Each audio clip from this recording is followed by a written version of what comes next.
ఇదివరకు నేను ప్రతి నెల కూడా నా వీడియోలు ఫాలో అయ్యే వాళ్ళకి ఐడియా ఉంటుంది. దేశ జిఎస్టీ, కేంద్ర ప్రభుత్వం వసూలు చేసే జిఎస్టీ, రాష్ట్ర జిఎస్టీ పెరిగిందా తగ్గిందా అన్నట్టు.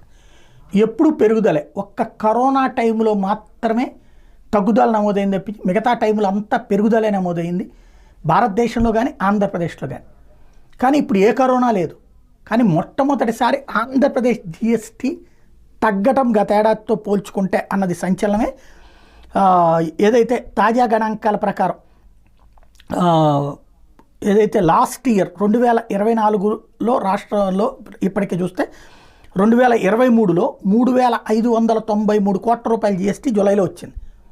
అదే ఈ ఏడాది 3,346 కోట్లు వచ్చింది. జూలై అంటే లాస్ట్ మంత్, ఇది ఆగస్టులోకి వచ్చేసాం కదా, అంటే -7%. వాస్తవంగా జూన్లోది కూడా చేయాలి. జూన్లో అధికారిక డేటా రిలీజ్ చేయలేదు, నేను దాని గురించి నిన్న కూడా ప్రస్తావించింది.